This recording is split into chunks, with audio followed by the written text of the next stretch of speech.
Good morning, this is Breakfast with Dermot Menahan here at Heathrow and Sean Williams in the studio. And supersonic passenger travel comes to an end today with Concorde's very last passenger flight. Now at 6:31, here's Kate with more on that and the rest of this morning's news. Morning, Kate. Good morning, thanks Dermot. Hello, after 30 years of service, Concorde makes its final flight today. It's thought that around 100,000 people could make their way to Heathrow to see the aircraft touch down for the last time, causing chaos around the airport. British Airways says the plane has to be retired for commercial reasons. Shares down in London yesterday, 45 points down. The Dow up by 14, the Nasdaq down by 12. So a mixed picture for the start of share trading today.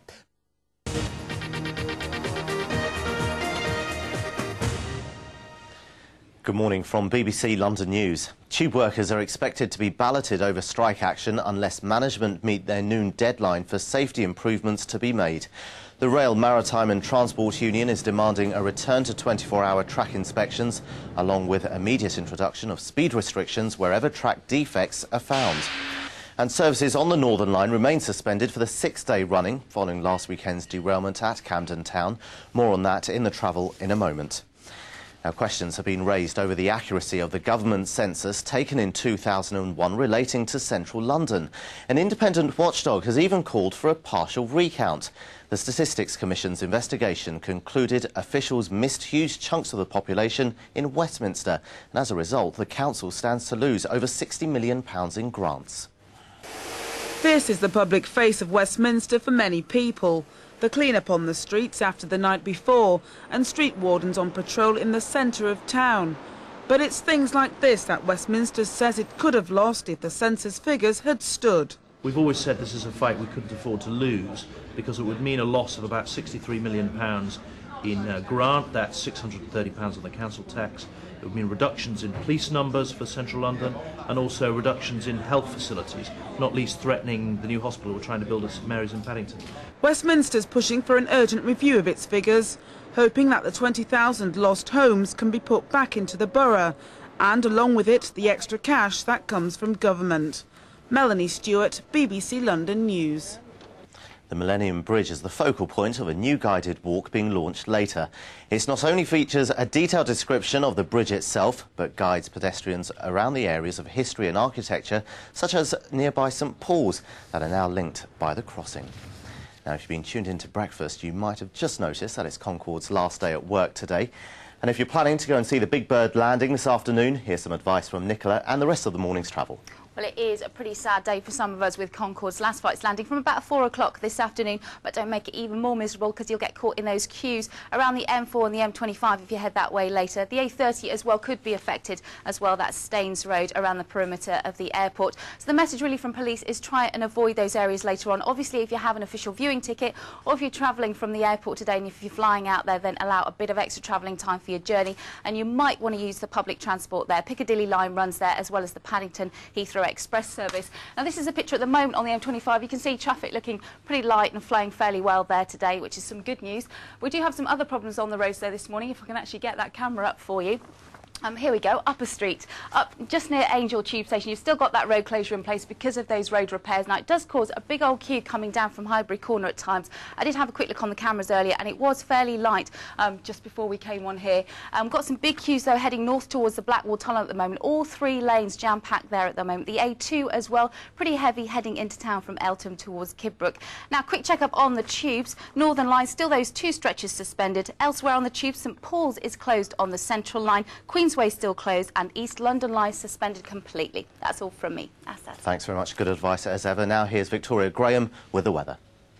Good morning. It's been a bitterly cold night and a lot of clear skies, so temperatures really have been well down, so wrap up well this morning. I think all in all, though, it's not going to be a bad day. Temperatures around 9, 10, possibly 11 degrees Celsius, that's 52 Fahrenheit, if we're very lucky, and a lot of bright spells around. That sunshine, a little hazy, a little milky first thing, and the outside chance of the odd shower. Just mainly dry but chilly today, and for the weekend, dry most of the time with just a few showers. Well, that's it from me and Nicola for now. Keep watching for more on Concorde's last day, and we'll be back in half an hour's time. Join us then if you can. BA's transatlantic rival fought a failed campaign to save Concorde from retirement. it should be continuing to fly. It shouldn't be grounded just because some accountants of British Airways say it will be grounded. Me right now, he's Rod Eddington, the Chief Executive of British Airways. Good morning to you, Mr. Good morning. Eddington. Now, you're going to make an awful lot of people very, very unhappy today. 200,000 people expected at Heathrow alone. Why does it have to be done? The retirement of Concorde is clearly a major landmark in British aviation. It's been a wonderful aeroplane. It is a wonderful aeroplane, an icon. But its time has come. It's an old aeroplane in many ways. It doesn't look it, but it was designed in the 50s and built in the 60s. It's had a terrific period in service with us, but sadly today's its final commercial flight. So it's a hard-nosed business decision, no room for emotion in this business. Well, I don't think you can look at the aeroplane and not be emotional about the decision to retire it. We love it, no one more than the people of British Airways. But at the end of the day, it was a matter of operating economics and operational stability which drove us to this decision. Well, why not let Richard Branson have a go? He was on the programme earlier saying he reckons he could make it commercial. If you can't, why not let him? Well, the decision to retire it was taken after a major piece of work had been done between British Airways and Airbus in particular. And at the end of that period, it was clear to us that Concorde's days had come to an end, and Airbus have made it quite clear to us and to anyone else who asks that at the end of this month Concorde retires finally. Well, that's what they were telling you. Richard Branson presumably has been talking to other people. He says he's been talking to BAE about maintenance and things like that. If he reckons he can have a go, I mean, a lot of the British public are thinking, well, just let him. You know, you can't make money out of it. That's fine. Even if Richard Branson doesn't in the end make money out of it, at least it would still fly for a few months or years more. I mean, it's very clear. Airbus are the descendant manufacturer. They're responsible for what's called the type certificate.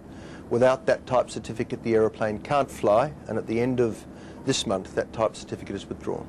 Okay, well, so it is over. But what does it mean for British Airways? What does it mean in terms of your symbolism? I mean, that's what represents your airline at the moment to most people, and it's gone. Where does it leave you?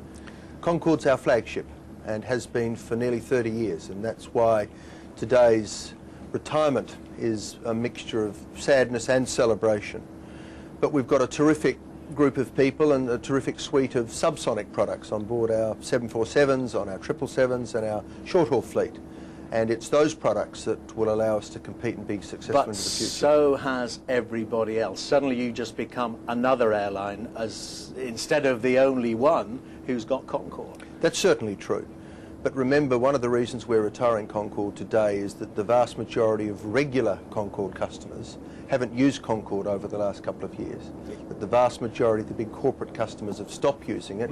They're already flying on our subsonic products. But they're also saying that these corporate customers might go to private jets. It's a bit of a gamble, isn't it? It's certainly true that some have gone to private jets, but we know who the regular customers are. We know, they tell us where they're travelling if they're not travelling on Concorde, and many of them are travelling on our conventional aeroplanes. Like me, they'll be sad that Concorde retires, but in many cases they've made the decision already. And lastly, what's going to happen? Are any of them going to remain flying for displays, or are they all going to museums? Do you know yet? We've spent the last 6 months looking hard at whether or not it's possible to keep a heritage aeroplane aloft, and where the aeroplanes that are retired will go. And we'll be making some judgments about that and some decisions in the next couple of weeks. Okay, well, we'll look forward to hearing about that, and hopefully there'll be one still flying somewhere that people can have a look at. Now, I think we're going to take some shots here from New York, where the final flight is preparing to leave. It's dark there, of course. They're 5 hours behind, very early in the morning there. There it is. Rod Eddington, is that BA 001, flight 001? Leaves about lunchtime our time, doesn't it? It does. About 4 o'clock. Early afternoon our time, and it'll be landing here about 4 o'clock this afternoon. Chock full of celebs. Absolutely. You and I won't be on it, but plenty of celebrities will be. It's a very sad day, but for them it will be great that they're part of history. And of course we'll be covering that landing and the flight itself live on BBC. Now though, back to you. Dermot, thank you very much. I hope you haven't been too cold this morning down there at Heathrow. But it will be a cold day if you're going off to see Concorde, but it will be a fine day nevertheless. A little bit more cloud around than yesterday, but it's certainly not going to spoil the viewing.